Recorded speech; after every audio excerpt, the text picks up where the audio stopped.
ನನ್ ಕುತ್ತಿಗೆಗೆ ತಾಳಿ ಕಟ್ಟಿ ಮದ್ವೆ ಆಗ್ತ್ಯಾ ಇಲ್ಲ ನಿನ್ ಕುತ್ತಿಗೆನೋ ಕೊಚ್ಚು ಕನ್ಸ್ಬಿಡ್ಲಾ? Hi, this is Bhoomi's dare. ವರ್ಷ ಕೊನೆ ಆಗ್ತಾ ಬಂತು. ಎಲ್ಲರೂ ಹೊಸ ವರ್ಷದ ಸಂಭ್ರಮಾಚರಣೆಗಿಂತ ಹೆಚ್ಚಾಗಿ ಕಾಟೇರ ಸಿನಿಮಾದ ಹಬ್ಬದಲ್ಲಿ ಮುಳುಗಿದ್ದಾರೆ. ಹೌದು, ಡಿ ಬಾಸ್ ಅಂದ್ರೆ ಜೀವಕ್ಕಿಂತ ಹೆಚ್ಚಾಗಿ ಪ್ರೀತಿಸೋ ಜನ ಇನ್ನು ಡಿ ಬಾಸ್ ಸಿನಿಮಾ ಅಂದರೆ ನೋಡದೇ ಇರ್ತಾರ? ಖಂಡಿತ ಇಲ್ಲ, ನೋಡ್ತಾರೆ, ಅದಂತೂ ಪಕ್ಕ ಗುರು. ಇನ್ನು ಹೇಳಬೇಕು ಅಂತಂದರೆ ಇನ್ನು ಈ ಕಾಟೇರ ಸಿನಿಮಾದ ಟ್ರೈಲರ್ ಒಂದು ಚಿತ್ರಣ ಮಾಡಾಕಿದ್ದಾರೆ.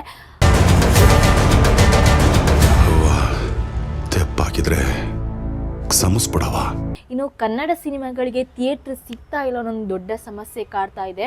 ಆದರೆ ಈ ಕಾಟೇರ ಸಿನಿಮಾ ಅಂತೂ ಖಂಡಿತ ಪ್ಯಾನ್ ಇಂಡಿಯಾ ಸಿನಿಮಾ ಅಲ್ಲ. ಇದು ಕನ್ನಡ ಜನರಿಗೋಸ್ಕರ, ಕನ್ನಡ ಮಣ್ಣಿಗೋಸ್ಕರ ಮಾಡಿದಂತಹ ಅಪ್ಪಟ ಕನ್ನಡ ಸಿನಿಮಾ. ಅನ್ನನ ದ್ಯಾವ್ರು ಅಂತಾರೆ, ಅಂತ ದ್ಯಾವ್ರನ್ನೇ ಸೃಷ್ಟಿ ಮಾಡೋನು ರೈತ ಮಾತ್ರನೇ. ಎಲ್ಲ ಕನ್ನಡ ಸಿನಿಮಾಗಳು, ಇನ್ನು ಹೆಚ್ಚಾಗಿ ಎಲ್ಲ ಕನ್ನಡ ಸಿನಿಮಾಗಳು ಥಿಯೇಟ್ರಿಗೆ ಬಂದ ನಂತರ ಸೋಲ್ಡ್ ಔಟ್ ಆಗುತ್ತೆ. ಆದರೆ ಕಾಟೇರ ಸಿನಿಮಾ ಪ್ರೀ ಶೋನಲ್ಲೇ ಎಷ್ಟು ಸೋಲ್ಡ್ ಔಟ್ ಆಗಿರ್ಬೋದು ಹೇಳಿ?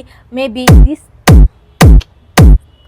ಅಲ್ಲ 1 ಲಕ್ಷಕ್ಕಿಂತಲೂ ಅಧಿಕ ಟಿಕೆಟ್ ಸೋಲ್ಡ್ ಔಟ್ ಆಗಿದೆ. ಹಾಗೆಯೇ 2 ಕೋಟಿಗಿಂತ ಹೆಚ್ಚು ಕಲೆಕ್ಷನ್ ಆಗಿದೆ. ನಿಮ್ಗೆಲ್ರಿಗೂ ಗೊತ್ತಿರೋ ಹಾಗೆ ಡಿ ಬಾಸ್ ಗತ್ತು ಎಲ್ರಿಗೂ ಗೊತ್ತು. ಹೌದು, ಅದು 100%. ಇನ್ನು ಬೇರೆ ಬೇರೆ ಕಡೆ ಬಿಟಾಕಿ ಗೂರು ನಮ್ಮ ಬೆಂಗಳೂರಿನಲ್ಲೇ 123 ಥಿಯೇಟ್ರಿಗೆ 55 ಥಿಯೇಟ್ರ್ ಫುಲ್ ಆಗಿದೆ. ಅಂದರೆ ಈಗ ಸದ್ಯಕ್ಕೆ 55 ಥಿಯೇಟ್ರ್, ಇನ್ನೂ ಹೆಚ್ಚಿನದು ಆಗಬಹುದು. ಹಾಗೆಯೇ ಮೈಸೂರಿಗೆ ಬಂದ 24 ಶೋಗೆ 24 ಶೋನು ಫುಲ್ ಆಗಿದೆ.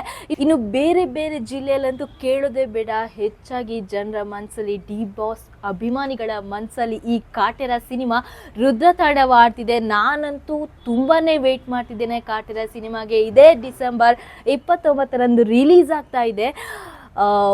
ನಿಜವಾಗ್ಲೂ ಹೆಚ್ಚಾಗಿ ಜನರು ಆ ಸಿನಿಮಾಗೆ, ಇದು ವರ್ಷದ ಕೊನೆಯ ಸಿನಿಮಾ. ಸೊ ಹಾಗಾಗಿ 2023ರ ಈ ಕೊನೆಯ ಸಿನಿಮಾ ಅಂತ ಭರ್ಜರಿಯಾಗಿ ಮುನ್ನುಗ್ತಾ ಇದೆ, ಧೂಳೆಬ್ಬಿಸ್ತಾ ಇದೆ.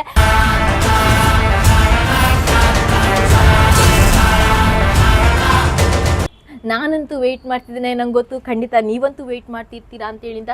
ಸೊ ಕಾಟೇರ ಸಿನಿಮಾ ನೋಡಿ ಕನ್ನಡನ ಉಳಿಸಿ, ಕನ್ನಡನ ಬೆಳೆಸಿ.